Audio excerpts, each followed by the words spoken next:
Ayan at 25 gram tayo. 1998. 1998 daw yung mga gold. Ayan, nakikipag-win. Magkano yung gold nun since 1998? 24 real. 24 real lang, oh, napakamura lang. Per gram nun. 24 real lang. Yung Sansui ko? Pag dumating yung Saudi naka-pick up. Oh yeah. Ameriki. Sonsu. Oh. Bibili kayo, box. Ano yung mga sonso sinasabi nila? Yung mga Sansui nung araw, yung patong-patong. Yung mga mga radyo ganon. Yung component na patong-patong. Ikaw bahala kung hanggang ilan yung buuin mo, kung 7 o 8 o 9. Basta Magkano 'yon? Anong araw, 250 real lang yan, 300, ganyan. Ganun. Ngayon magkano 1,000 plus na. 1,000. Mga original pa 'yon, ano? Ayan. Hindi. Dumating ako rito 425. 4 real. 4 pesos and 25. Ang real. Oo. Ang mura, no?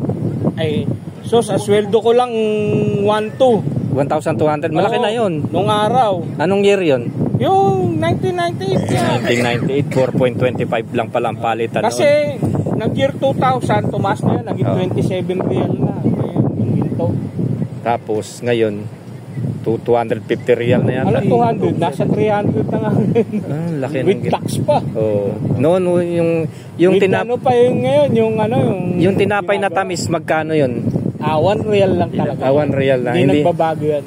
Kahit mataas yung pera, 1 real pa rin. 1 real. Hanggang ngayon 1 real pa rin. Diba? Ang Pepsi naman. Ang Pepsi magkano? Yung malaki. Ayan, 3 real yan. Pero pag may 3 takip ka, ipalit mo sa tindahan, may isang malaki ka uli. Ganda. May pre na yung takip. Yung takip. Takip lang, ha? Ang galing. May isang malaki ka uli. Ganyan ka, ang tindahan nung araw, yung sa counter lang, walang mga tao-tao, walang mga sala-salamin yan. Walang nagnanakaw. No? Hindi uso yung Filipino number 1. Kahit Filipino ako.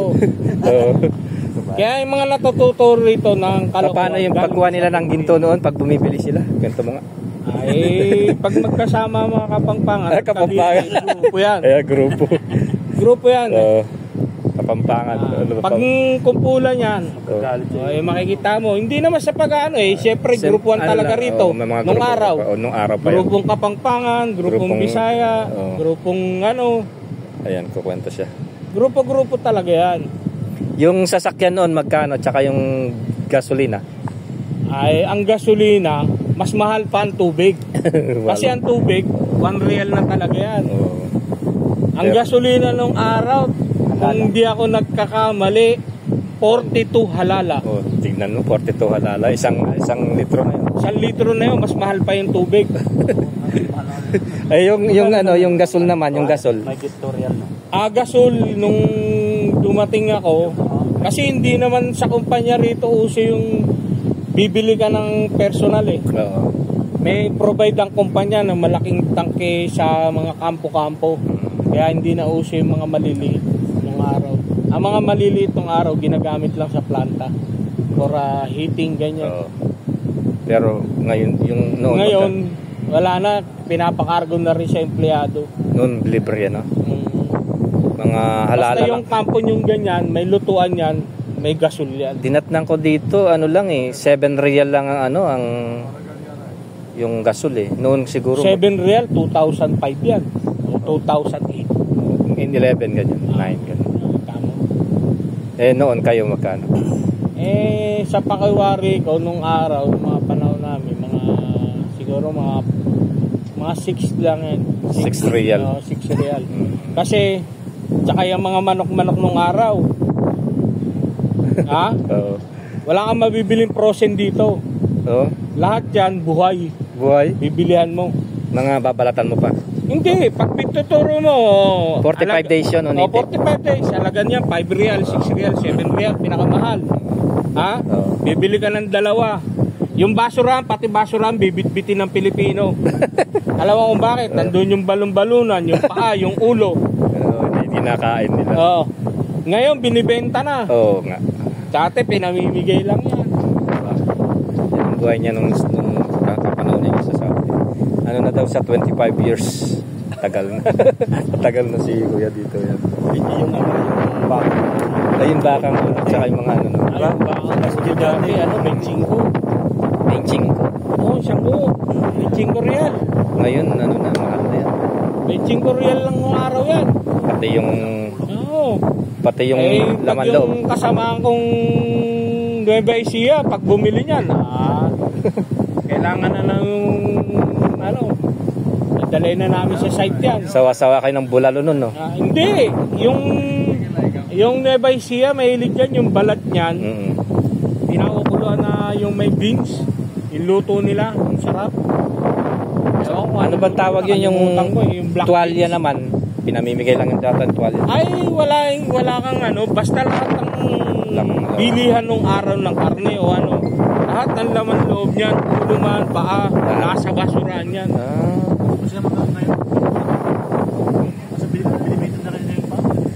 Magaling na.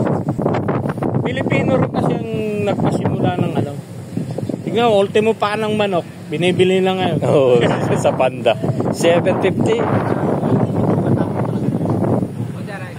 Ngayon, yung bituka, binibili na rin. Oo nga. Ginagawa. Di ba, Jeddah ka. Pumunta ka rin sa Tambayang Pilipino, sa park na sa, anong park yun. Makita mo may mga isaw-isaw doon tinda. Bawadi na ba yun? Bawadi, sa Bawadi. Dalawang stick nun. Biruin mo, 7 real, dalawang stick lang. Lilinisin mo lang ako. Nagulat ako. Ikaw may mag-iyaw o nakaiyaw na yun? Ikaw, pipili ka. Yung 3-10 eh. Oo. 3-10? Oo, 3-10 eh. Patay tayo dyan, mautangan na naman tayo ng mag-aalak natin. Ayan.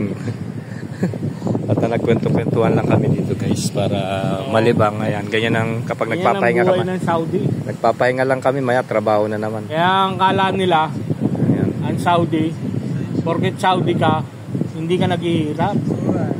Anong magpapayo mo kuya sa mga mag-abroad ngayon? Ay, may sa mga kabataan ngayon? Sa mga baguhan na yan. Ay, kung sila kaya nilang buhay na lumayo sa pamilya, yan, pwede sila. Pero kung hindi nila kaya, wag sila. Kasi dito sa Saudi, dito babaguhin talaga ang buhay mo, pati pag-uugali mo. Galing. At paano naman makapagpundar? Paano ba naman makapag-ipon? Makapagpundar? Marami ka ng pundar, kuya? Eh, may ingay, baka malaman. Ha? Ano lang? Yung pagpupundar na yan. Payo-payo lang ni kuya yan. Ang payo ko dyan, kaalap ng asawa nyo na ganyan sweldo nyo. Pero tutusin, kahit alam na asawa nyo kaya kayong tulungan, huwag nyong ipadadala ng buo. Yan ang payo. Kung ipadala nyo man sa savings nyo, dahil hindi habang oras, panahon, nagkakasakit ang tao. Galing ng payo ni kuya. Parang makina yan, gawa ng tao, pumapalya rin. Kasi naranasan ko nagkasakit ako, nawalan ako, lahat na natulungan ko, wala nakatulong. Kung hindi, sarili mo. Tama nga naman. Kaya pag wala kang ipon, hindi mo matutulungan ang sarili mo. Galing. Sa 10 tinulungan mo, kahit kamag-anak mo, lalo na. Ayan. 11 ang magagalit sa iyo. Tama naman yan eh.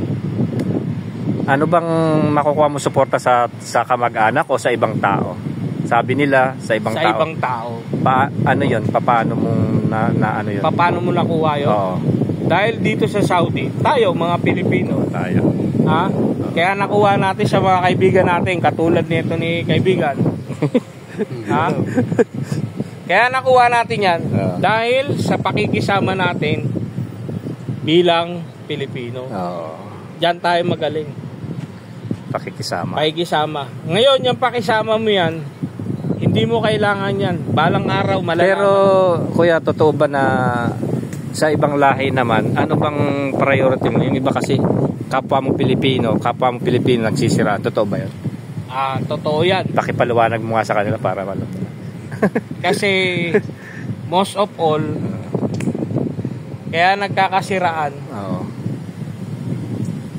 Dahil yung iba, kahit matagal na yan, nakikita yung bagong malalaki, hindi naman natin masisisi kasi nagbabago ang presyo. Oo, Ikaw nandiyan ka na eh. Sahod pa. Sahod eh. Oo. Nandiyan ka na eh, kaya nasa bababa ka. Oo. Kaya nagkakaroon ng inggitan. Doon sa ibang lahi yan, tsaka Pilipino, gano'n. Pero sa talino lang, walang sinabi ang mga ibang lahi sa Pilipino. Tama eh. Madiskarte ka mo. Total pala talaga yan. Ha? Kasama kita nga inaadam mo na sa business. Yes. Right, Sadik? Mia? Anak kalam kois? Walay. Ita mapi kalam Pilipina.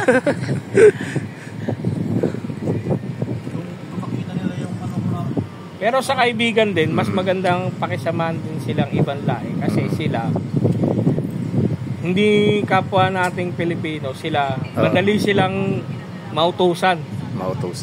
Ay, yung Pilipino. Ay bibihira mo mautusan. May mga ulo-ulo kasi. May ano yan eh. Priority. May mga ego yan kung sino mataas ang ihi. Sa kanila hindi. Wala sa kanila yan. Mataas ang ihi. lang.